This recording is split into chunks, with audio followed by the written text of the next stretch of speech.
Hey guys, this is Sean and welcome to Crypto Society. The goal of this video is to explain Ethereum and Solana, the problems they solve, and their respective pros and cons. I'll start by explaining Ethereum. What problems does it solve? Why is Ethereum so insanely popular if we already have Bitcoin? Why do we even need it? To answer this, I have to use Bitcoin as a reference. And for those of you who haven't seen it, I've made an entire video about Bitcoin. I'll link it right here. So Bitcoin's main aim is to solve the problem of inflation and create the ultimate store of value. Bitcoin is often referred to as digital gold because gold attempts to do the same thing. So if Bitcoin is digital gold, Ethereum is digital oil. The purpose of Ether, the main token on Ethereum, is to fund transactions on the Ethereum blockchain. The fee that it costs to execute these transactions is often referred to as the gas fee. Although Ether's main purpose is to power transactions on the Ethereum blockchain, of course people do use it as a store of value too, similar to Bitcoin. So Ethereum has created an entire ecosystem that can be built upon to create smart contracts. But what are smart contracts? The easiest way to understand a smart contract is a vending machine. You put $1 in and you get one bottle of Coca-Cola. The vending machine is waiting at every second of the day for the input of $1 in order to execute its main action, giving you a bottle of Coke. Smart contracts are just that. They're basically just programs that have an if and a then. If this happens, then do this action. If the criteria of $1 is met, then give one bottle of Coca-Cola. So why is this valuable? It's because there's an infinite number of extremely good use cases for this. I would say one of the biggest important aspects of this is that it creates transactions that don't require a middleman. All you need is a seller and a buyer. You don't need any kind of bank or store or anything to facilitate the transaction. I'll give you an example. If I create an NFT or digital art, I put it up on OpenSea for sale, a smart contract is created. If someone gives me my asking price, the ownership of this NFT will be transferred to them. dApps, or decentralized apps, are a collection of smart contracts that are woven together to create a service or a website or protocol with many different services in them. PancakeSwap is a great example of a dApp. There are several functions and actions that you can do on their website that are all facilitated by smart contracts. You can swap tokens and participate in liquidity pools to earn income, among other things. The website is basically a bunch of different vending machines waiting for the right command to execute the corresponding action.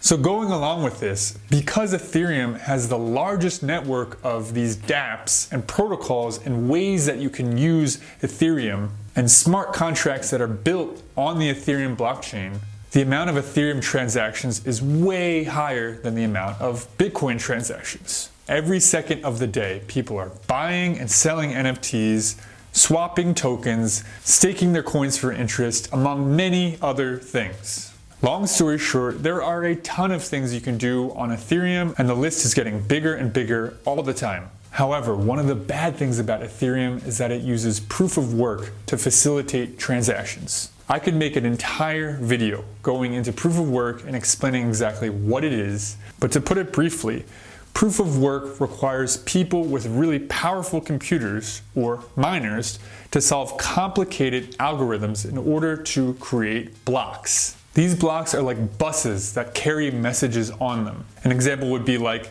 John sends Bob 5 Ether, or Eric executes this action on this smart contract. This is the same technology that Bitcoin uses. However, because Ethereum has way more transactions every day on its network, that means that the cost of every single transaction on the Ethereum mainnet is getting more and more expensive. Since Ethereum has so many transactions per second, the line to get on one of these buses is getting longer and longer. You can, though, pay miners a gas fee in order to cut in front of the line and get your message sent quickly. These days, though, the gas fees are insanely high The other day, it cost me $150 to do one transaction on the Ethereum blockchain. Imagine finding a really nice NFT that you like on OpenSea and it costs $20 USD worth of Ethereum. Then you have to pay $150 USD to facilitate the transaction. It makes no sense. There are many layer 2 solutions built on top of the Ethereum mainnet to solve this problem, but in order to keep this video beginner friendly, I won't go into them now. So the pros of Ethereum are as follows. It was the first smart contract blockchain, and therefore it has the richest, biggest ecosystem built around it. Think of Manhattan.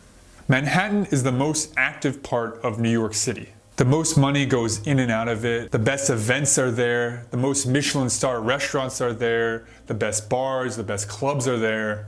But the rent and cost of living is insanely high. If you lived there, it would be really expensive, but there's a ton of things you can do. So going along with this metaphor, most NFTs are actually traded on Ethereum.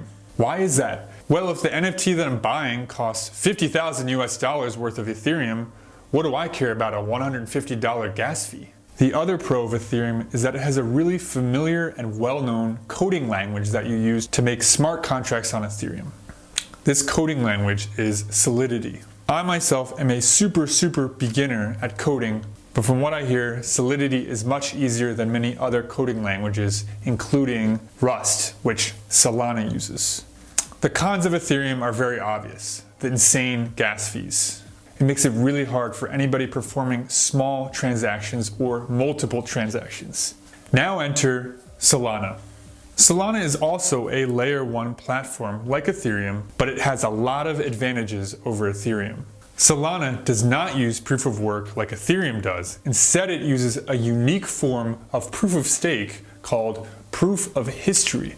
Long story short, Solana transactions are extremely fast and extremely cheap. Solana is designed so that as computers and technology gets more powerful, Solana's performance will also get better and better. To put it shortly, Solana's performance scales with technology. Solana, although much newer than Ethereum, has a very rapidly growing ecosystem of dApps. You can buy and sell NFTs on Solana, you can borrow and lend money, you can stake, you can exchange tokens. Most of the things that are possible on Ethereum are also possible on Solana.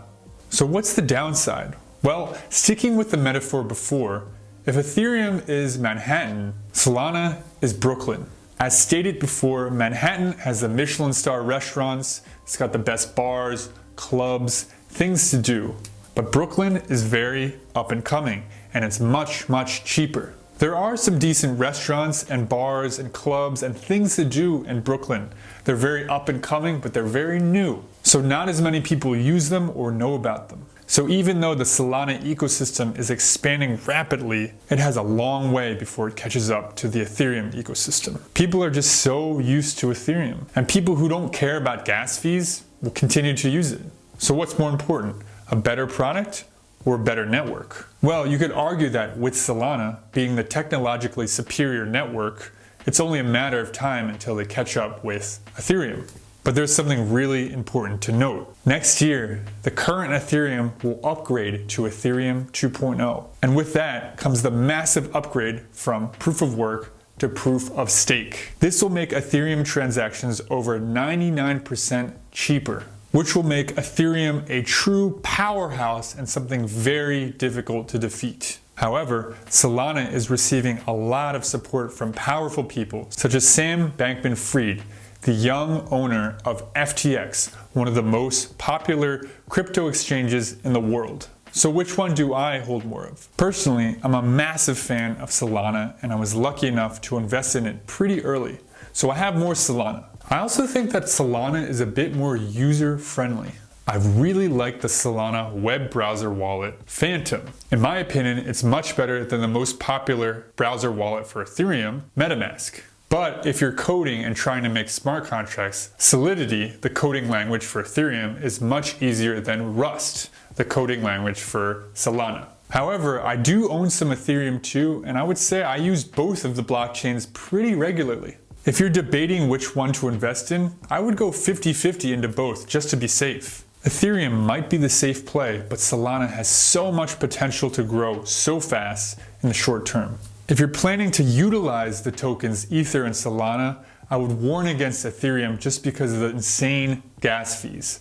But if you're just planning to buy and hold as investments, why not get a bit of both? You might be asking, if one beats out the other, won't the loser fall in value dramatically? Well, this is not financial advice, but I don't personally think so. The world is big enough to have both Solana and Ethereum, the same way we have Pepsi and Coke, Apple and Samsung. I'm not so sure that it's winner takes all. Anyway, I've only scratched the surface of both of these cryptocurrencies, and both of them deserve their own videos, to be honest. But I hope this was a valuable introduction to the basic idea of smart contract blockchains. What other videos do you want to see me make? Please let me know in the comments down below.